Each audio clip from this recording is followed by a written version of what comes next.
Bienvenue sur On a Mind, partage d'un coach, le podcast des coachs inspirants. Je suis Vincent Lopez, coach professionnel certifié, spécialisé en éducation et en parentalité positive. Mon objectif, démocratiser un coaching de qualité qui s'appuie sur un code de déontologie éprouvé. Pour ça, en partenariat avec P-Coaching, je te présente chaque semaine une partie d'interviews de coachs professionnels, des experts passionnés et accessibles. Je te propose un voyage inspirant avec des coachs qui vont te présenter leur parcours authentique avec toutes les étapes qu'ils ont traversées. Leurs défis, leurs échecs et leurs réussites vont enrichir ta propre expérience. Et on ne s'arrête pas aux témoignages. Ils vont également te partager leur vision unique du coaching et te présenter des outils précieux pour t'aider toi ou tes clients à atteindre vos objectifs. Pour ne rien rater de l'émission, pense à t'abonner dès maintenant et ainsi rejoindre la communauté On a Mind. Bonne écoute.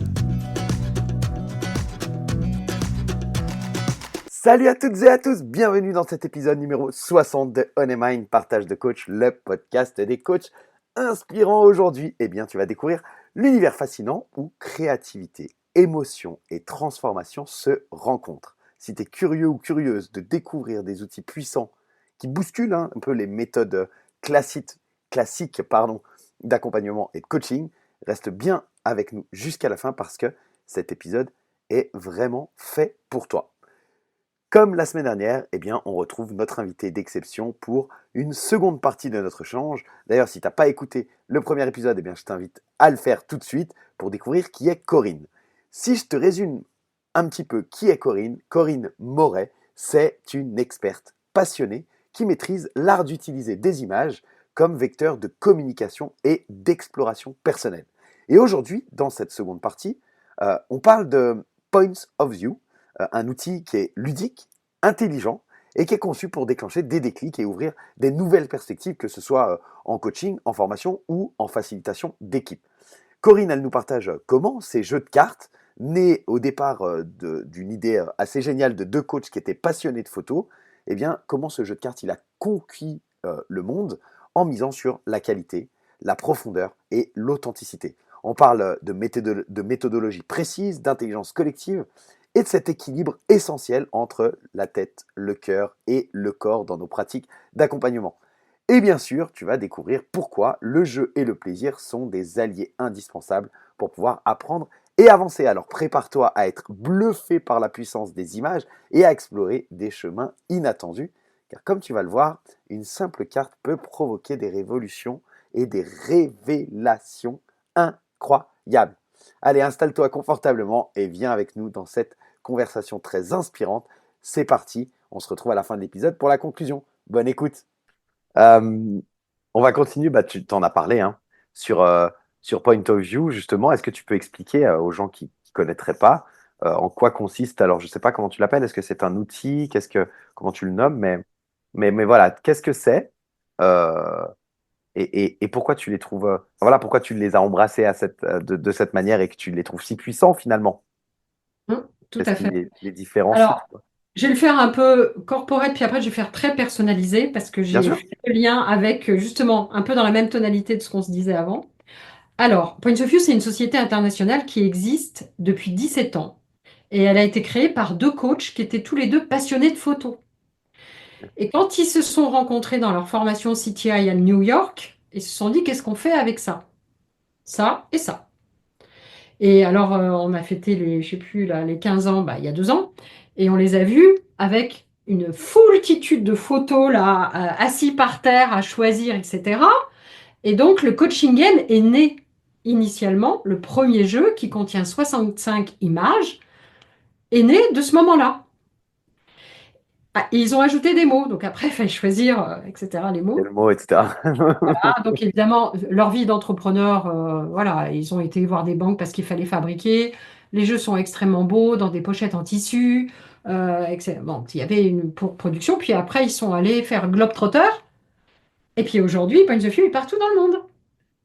Voilà. Et donc les jeux sont traduits dans, j'en sens, je sais plus parce que moi les chiffres c'est une vraie difficulté.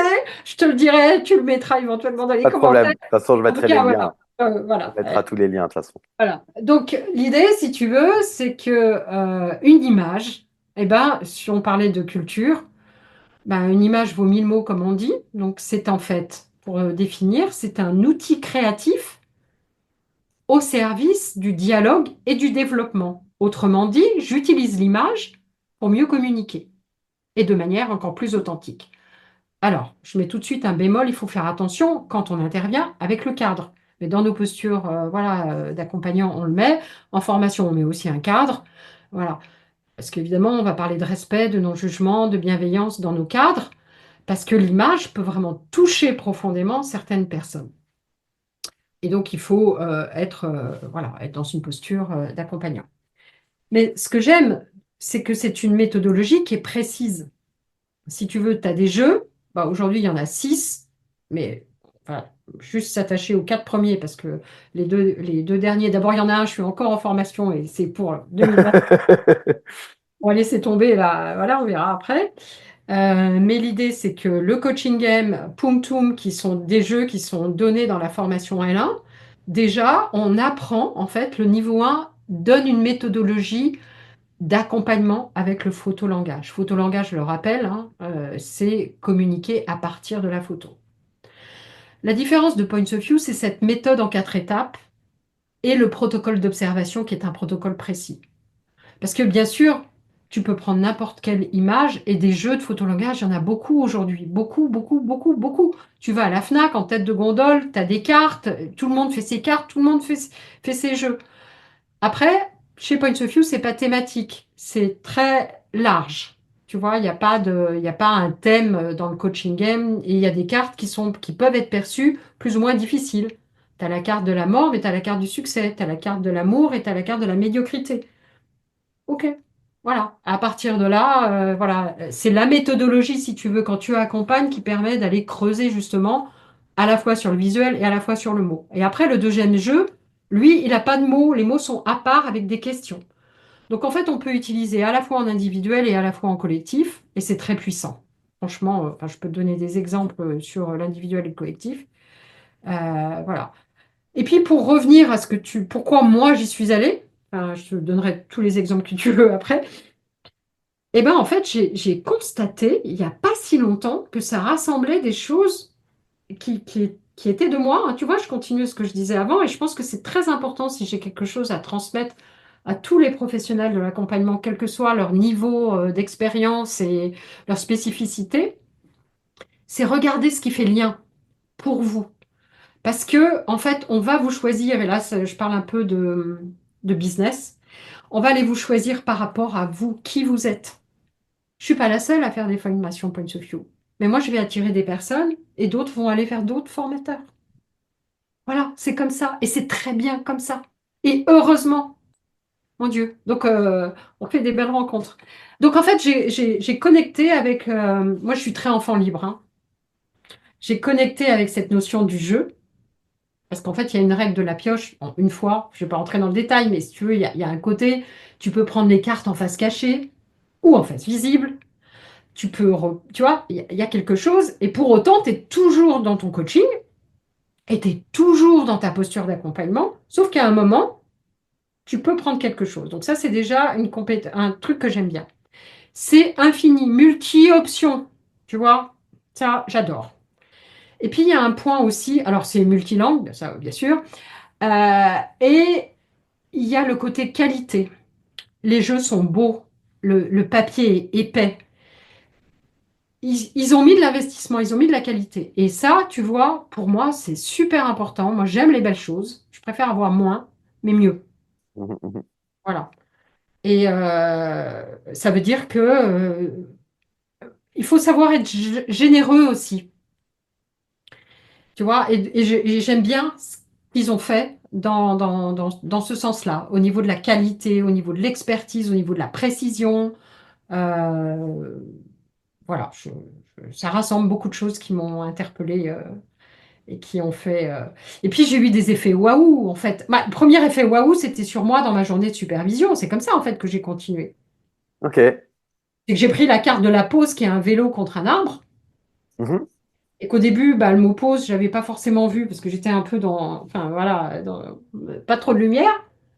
Et puis après, j'ai dit pause et j'ai dit, mais en fait, oui, c'est ça. Et puis autour de moi, tout le monde a dit, ah oui, mais tu as besoin d'une pause. Et j'ai dit, oui, c'est ça. Et en fait, j'ai tellement fait une pause dans ma supervision que c'est parce que j'ai enchaîné tu vois, les formations.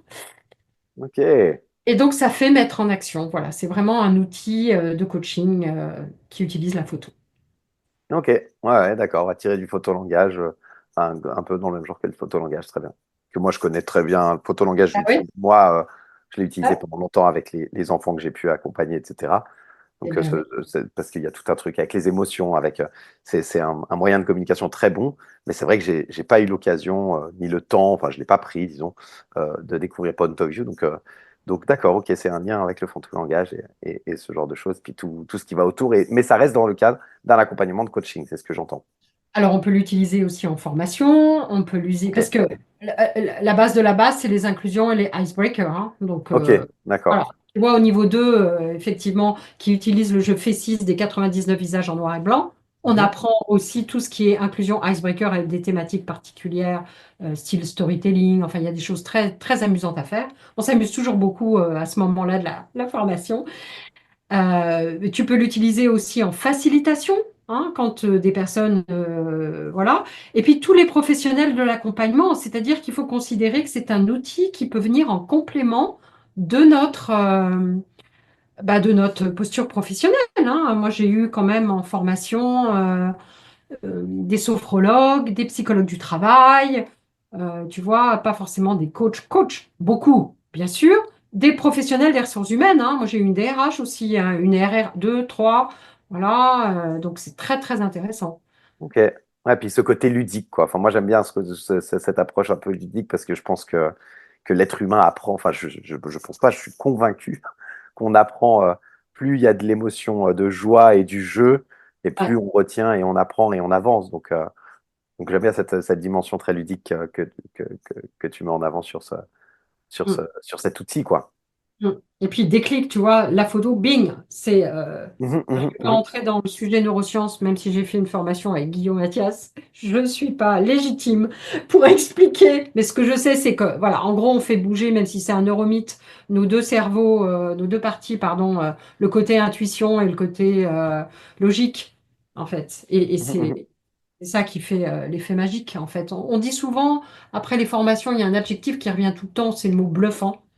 Et c'est parce qu'en fait, ben oui, plutôt que d'être purement dans le mental, tu vois, aujourd'hui, Vincent, je crois que je vois émerge beaucoup de choses liées à la santé, au bien-être. Et je parle pas enfin, je peux parler de QVT, mais je pensais à toutes ces techniques surtout de Mhm. mindfulness, tu vois, de respiration, tout ça. Je pense que l'alignement tête, corps, cœur est super important. Je pense pas qu'on puisse autant performer uniquement sur le mental.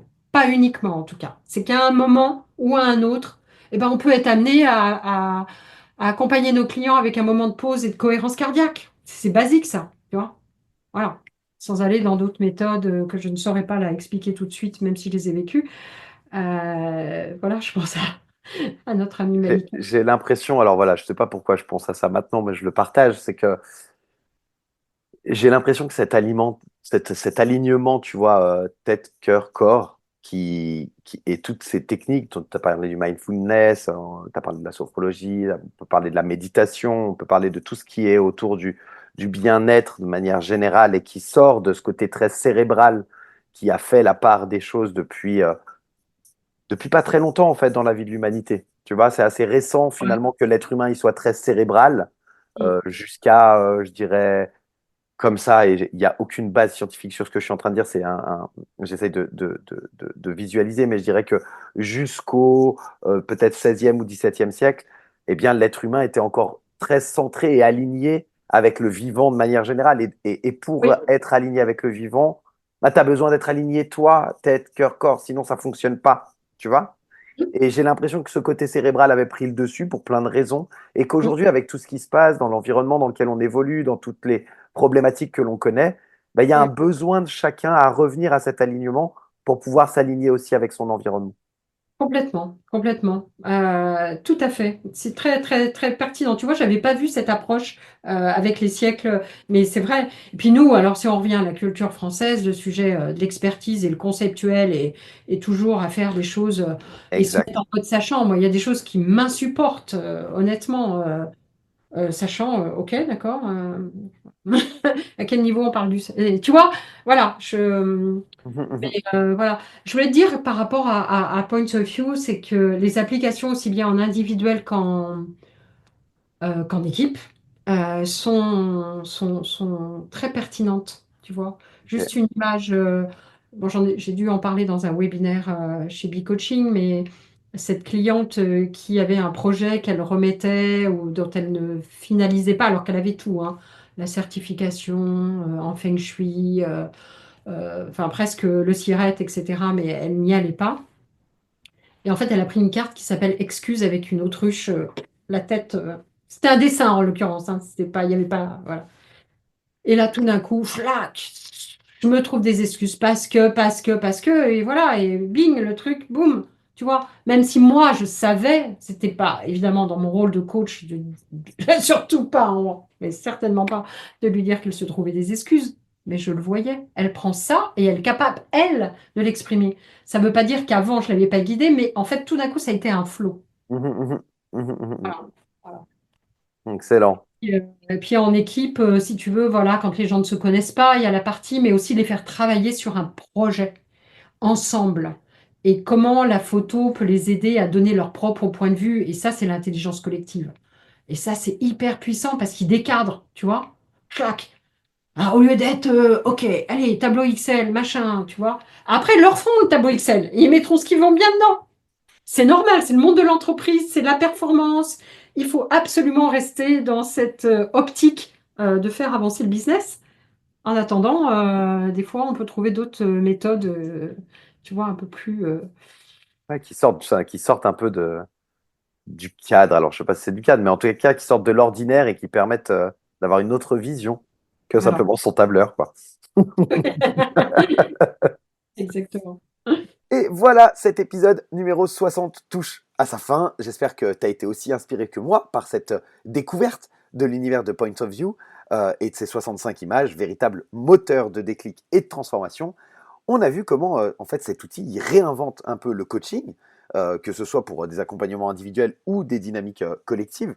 Un grand merci à Corinne Moret pour sa générosité et ses explications hyper claires. Mais bien sûr, ça n'est pas fini. La conversation continue la semaine prochaine.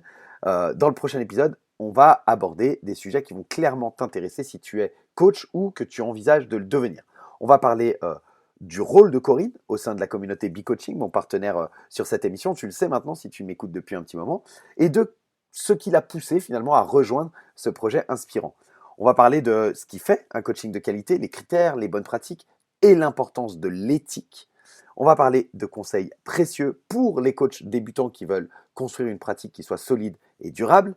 Et enfin, on va parler des défis des coachs entrepreneurs, comment les anticiper, comment les gérer et en faire des opportunités. Bref, que tu sois coach confirmé, débutant ou simplement, comme d'habitude, curieux, hein, comme je te le dis tout le temps, eh bien cet épisode à venir, il s'annonce passionnant. En tout cas, moi, il m'a passionné quand je l'ai fait, donc j'espère que ça te plaira.